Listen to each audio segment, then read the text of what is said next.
the Department of Foreign Affairs has appointed as DFA's official spokesman for maritime affairs.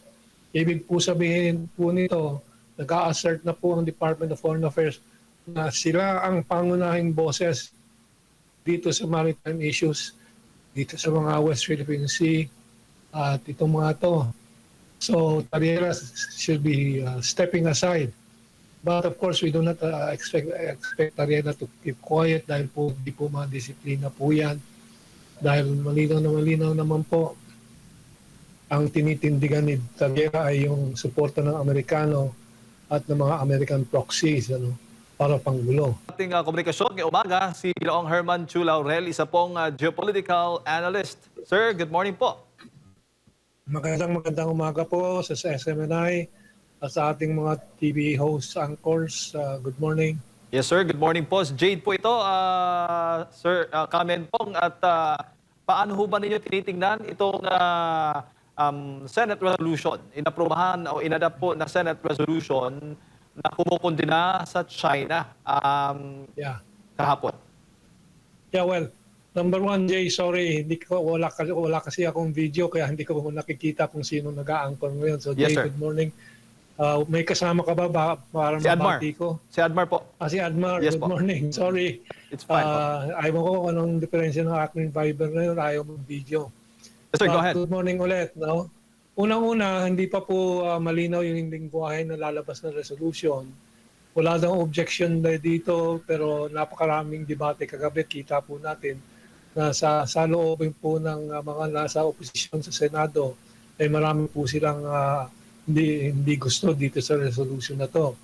Number two, it is not yet correct to call it a condemnation dahil po subject to style pa itong resolution. So, ihintayin ko at dapat hintayin natin po ang final wording po nito kung anong klase, rejection ba, opposition to the Chinese embassy statements, and anong eksaktong mga salita. No? Pero dito po nakita ko po na unang-una sa kabila po ito ng pagkaamin po ni now Senate Foreign Relations Committee Chair Erwin Tulfo na bukas na sila sa dialogue with the Chinese Embassy. At if I could remember correctly, sinasabi ni Tulfo na be more professional now sa language and so on. So, meron pong pagbabago sa Senado pero yung ibang mga senador siguro sa majority nasasaktan pa rin dahil po hindi po talagang diretsong sumuporta po ang DFA dahil po paalala po ang DFA sa kanilang communication. Although in general, sabi na they support all elected government officials and government representatives. No? Pero hindi po elected official, halimbawa si Tariera.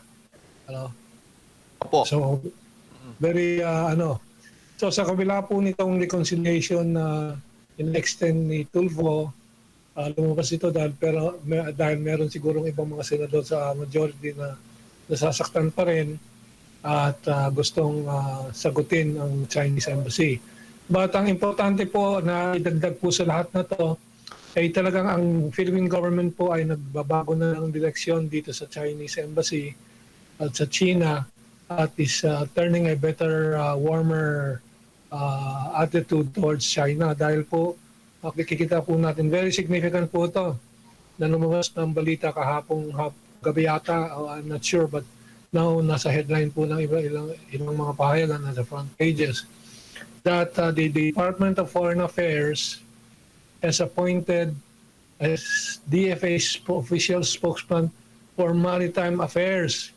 Ibig po sabihin po nito, nag-a-assert na po ang Department of Foreign Affairs na sila ang pangunahing boses dito sa maritime issues, dito sa mga West Philippine Sea at itong mga to.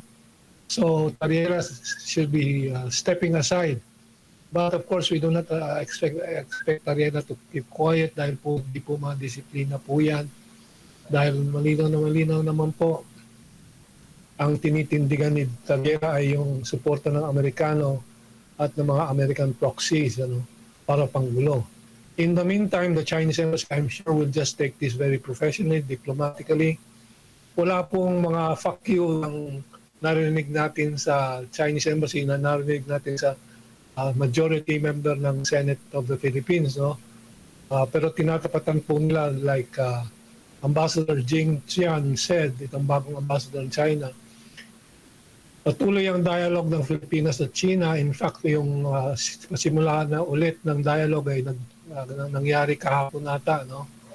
At may mga larawan na lumabas na magkaharapan ng Ministry of Foreign Affairs at Secretary at the Department of Foreign Affairs ng Pilipinas. So yun po talaga ang stress ng Department of Foreign Affairs. At ang pag-appoint po nito kay Rogelio Villanueva, PMA graduate,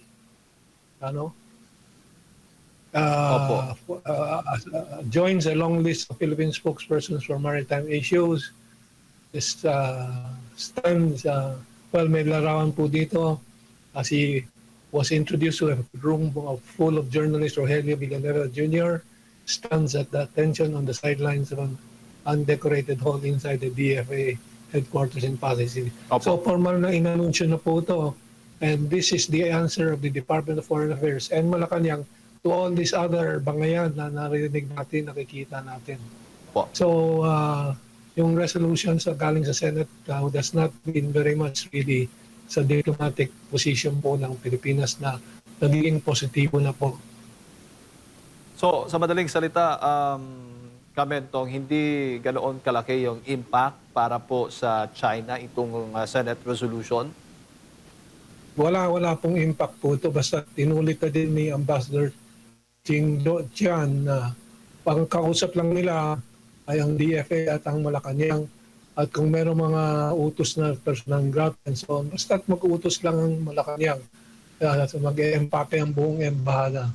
Pero isipin po natin yung mga sinasabi naman po nung sila Senator Marcoleta at iba pa na maraming interest po ang Pilipinas na nakasalalay po sa magandang pakikipag-ugnay sa China. At yung West Philippine issue ay maraming technicalities na hindi po pinapaliwanag ng mga tulad ni Tariela. At hindi ba umata si Tariela sa pakikipag-debate kay Marcoleta. Pero ngayon hintayin natin po yung sinasabing tinanggap ni Carpio daw na makipagdadate kay Marcoleta dahil napakaraming mga detalyadong mga importanteng impormasyon na lalabas po diyan at makapatunay po ni Marcoleta na kailangan marami pang gagawin ng Pilipinas para mapatibay po ang claims ng Pilipinas diyan. Hindi lang laban sa China, kundi laban sa Malaysia, Taiwan, Vietnam, Indonesia, Brunei. Maraming ibang mga bansa pang may claim dyan. Opo, Kamentong, bago ko lang ipasa kay Partner Admar, gaano ho ba kahalaga para po sa taong bayan na dapat paano nila tinitingnan itong mga diskusyon at debate dyan po sa Senado patungkol nga dito sa issue ng China at Pilipinas? Kasi alam mo naman, pag magsasalita ka ng pabor sa China, sasabihin pro-China ka. At kapag hindi naman ay pro-America. Parang ganun po yung nagiging So, ang punto ko lamang, ito bang debate, talakayan dyan sa Senado, nakikita po ninyong isang parte lamang ng political propaganda para maging relevant po yung mga opisyal ng gobyerno, lalo na po yung mga politiko sa ngayon?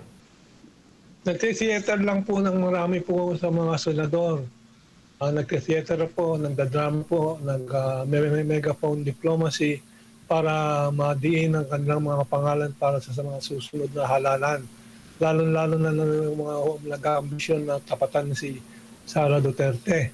Sila Dita Hontiveros, talagang sumasayaw-sayaw, nagdadrama-drama para mapaulit-ulit ang pangalan at mukha niya sa mga pahayagan. Pero ang totoo po, meron akong nilabas na quote card ngayon, no, na kinokompara ko yung tinatanong ko, sino mas mahal ang bayan ng Pilipino?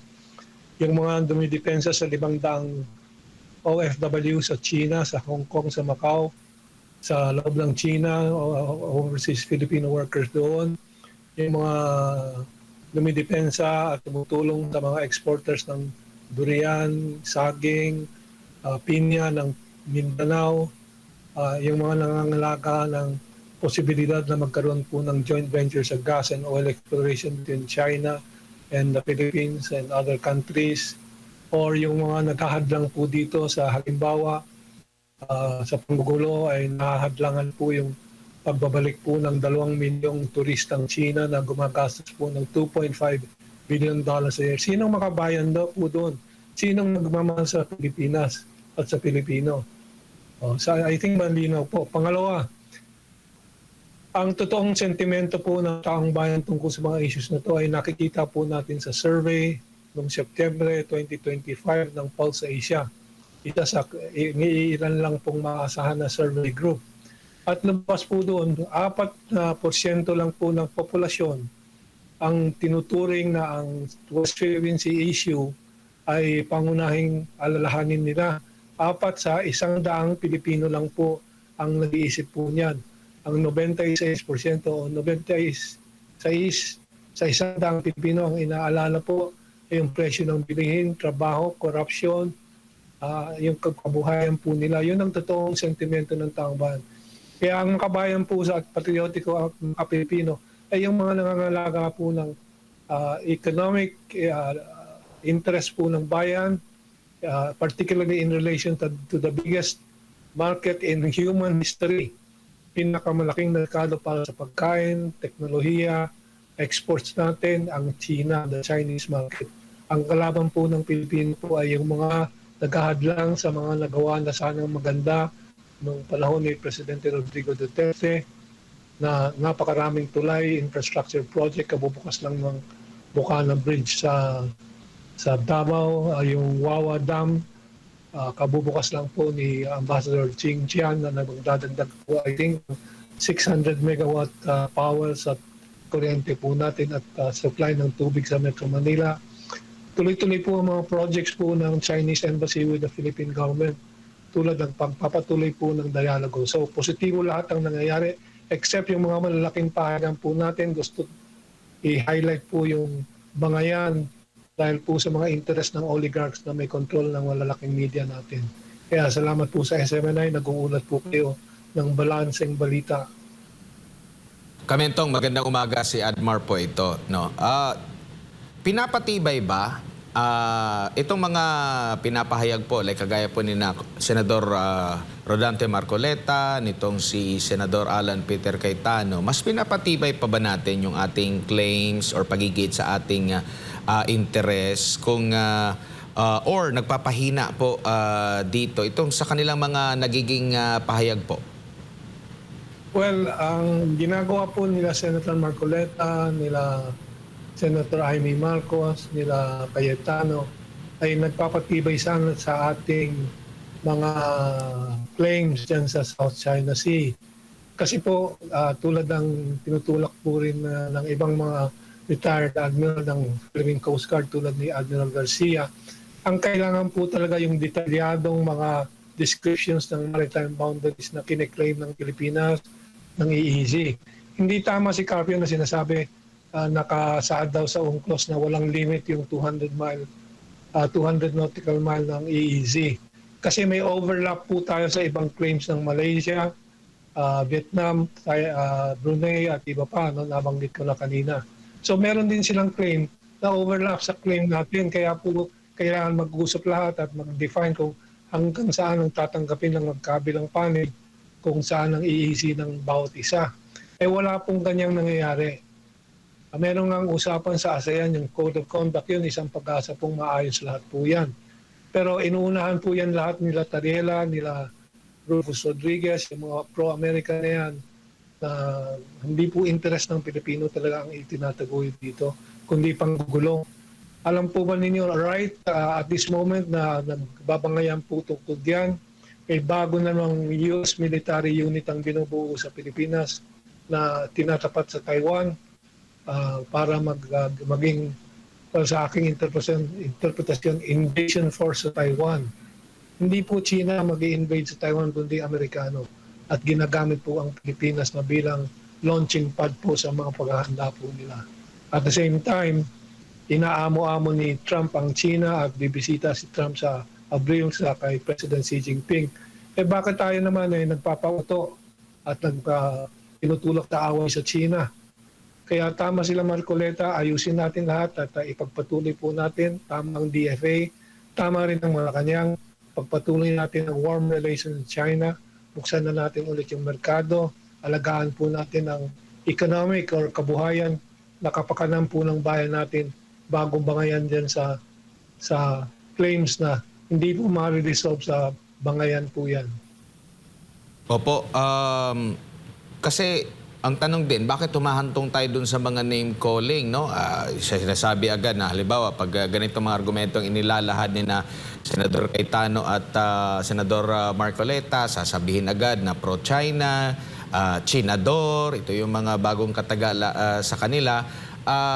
Pero wala tayong mga name calling kapag dito panig sa interest naman ng Estados Unidos kung titimbangin alin niya sa dalawang bansa na yan ang may malaking pakinabang po ang Pilipinas po, considering na ito naman pong mga sinasabi nyo po lalong magpapatatag, no? Kumbaga parang may devil's advocate ba na naghahanap na para ng mga posibleng problema na aayusin para mas lalo pang tumatag yung atin pong mga claims po, Kamentong.